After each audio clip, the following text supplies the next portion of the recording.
Fantastic to be here. I'm Jay Coe, as mentioned, the co-founder and managing director of Lightsmith. We run what's considered to be the first private investment fund focused on adaptation and climate resilience that closed initially and was announced at COP in 2019 on Christmas Eve. So we've been at it for about 5.5 years. And before then, believe it or not, there were no dedicated private investment instruments focused on this area. And so we're glad to say that there's action that's occurring, and we think that there's way more activity that can happen as well. I want to do two things, maybe three things in this session. The first is to scare you a little bit. The second is to make you a little bit hopeful. And the third is to call you to actually be serious about this space, because I really actually would advocate that we don't call it adaptation or resilience anymore. We call it reality, because this is the reality that we are now going to face at an accelerating rate. Okay, so let's go quickly through this. If you flip to the next slide, this is something I don't have to explain very much. Nothing is happening, or very little is happening. CPI's numbers here, 5% of adaptation, 5% of climate finance flows are in adaptation. There's a massive, massive, massive gap. I have no idea how UNEP calculates that gap, but it's big, okay? So I think we all get that. I don't think we need to talk more about that piece of it. The second, next slide. Here is the thing that I want you to think about. And I'm a private sector investor. I'm not a scientist, but I read the actual IPCC report in 2023, the AR6, and this incredibly nerdy graph that comes out of that report. I drew two lines on, the 2030 line and the 2040 line. And what this graph tells you is that because of the cumulative emissions in the atmosphere today, the range of outcomes between now and 2030, 5 years from now, is fixed. Nothing, almost nothing, can change the trajectory of global warming for the next 5 years. There's a modest ability that if we had massive, massive action on decarbonization and mitigation, that you could bend the curve slightly. That's what this other graph shows, between 2030 and 2040. We are highly likely to go the other direction, given the incredible amount of backsliding that's occurring right now on the mitigation side. So what this should tell you as an investor or a finance minister is that if you believe the science, and I do, the scientists have said that some changes are now unavoidable and or irreversible. And I would argue that if you think about it, viscerally understand it for a moment, you should have more conviction and certainty about the direction of climate change than you do about the direction of interest rates, inflation, tariffs, artificial intelligence, consumer behavior, global politics, who Taylor Swift might be dating in 2030 or 2040.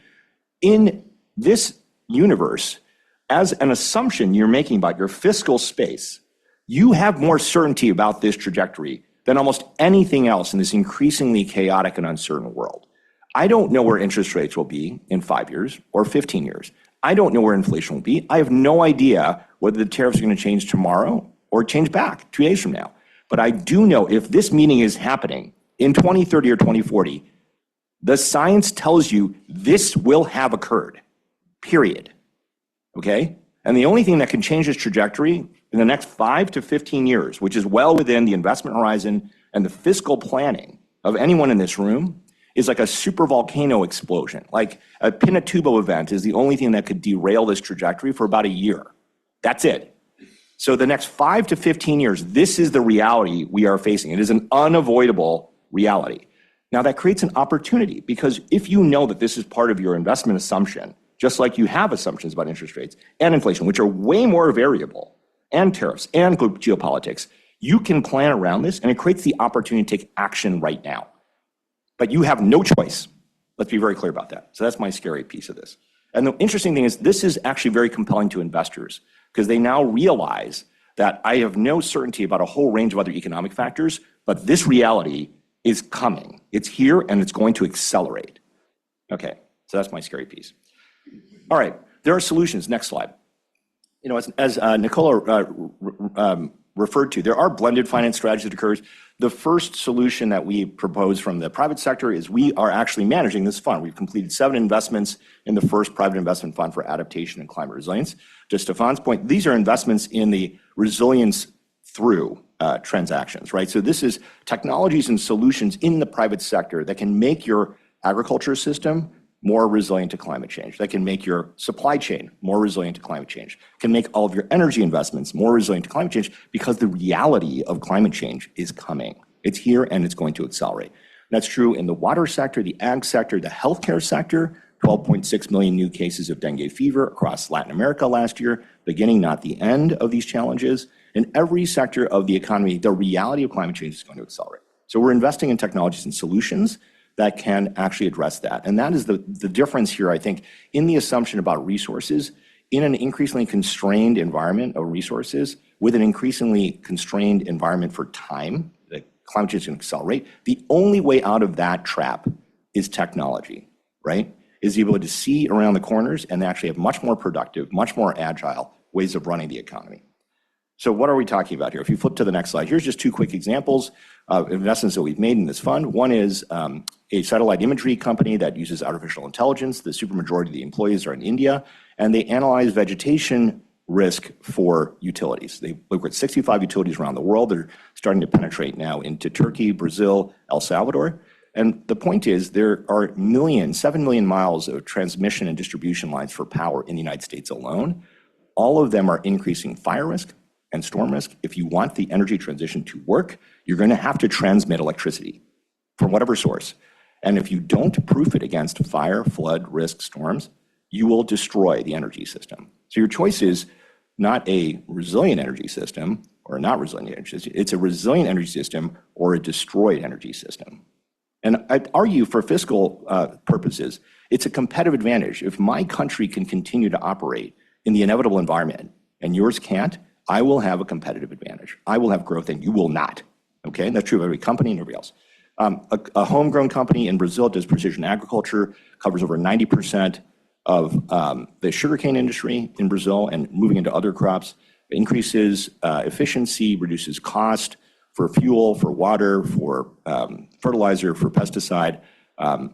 It's scaled up 3 times since we invested in it. This is going to be the future of agriculture, which is more agile, more data enabled, and it's a chance to leapfrog other ways that we actually do agriculture today. So there's real examples, main message, in the real economy that operate today in developed and developing countries of technologies that can advance in the face of this increasing challenge that we are inevitably facing. Okay, second example. Next slide, please. What else can we do? There is a way to identify these technologies. So the CRISP framework was released after a peer review process last year in 2024 to identify how do you find out what technologies actually are adaptation and climate resilience. This is resilience through what technologies are in the water sector, what technologies in the agriculture sector, what technologies are in the infrastructure sector, what technologies are in the supply chain and healthcare, right? Can we find the actual risks? How do we have companies that have technologies that can understand those risks? How do we have technologies that can get around those risks? And the one thing I would actually take a little bit of issue is this is not necessarily a cost adder. It's a cost adder right now, a 3 to 5% cost adder in today's world. But if we bake in these technology targets, performance targets going forward in the inevitable 5 to 15-year trajectory that we're on right now, this technology will rise to meet the challenge.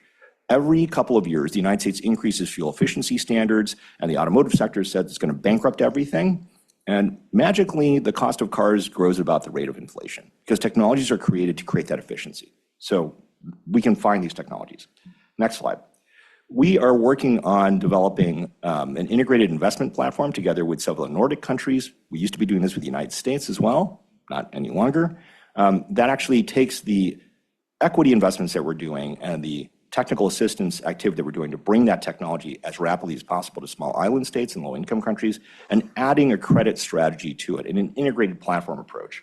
So if we have synergies in origination and asset management and definition of impact, and importantly, in government engagement with all of you on the planning side, then we can create platforms, not just individual siloed strategies, that can accelerate capital into the market. And if you look at this structure where you have shared services and the whole range of instruments, we've done this before. This is how we did the original green banks. We can replicate this strategy in the adaptation context. And you can then scale up technologies to do this. Next slide. We can replicate this. We can add additional components to these types of platforms. We can start to do infrastructure investments that are resilient. We can start to do venture capital investments that are resilient. We can also copy paste this just as we did in the green banking universe, in the mitigation context and the adaptation context. And so there are proposals for this. Okay, I know I've taken too much time. Next slide. Here is, I think, what I would like you to take away from this conversation.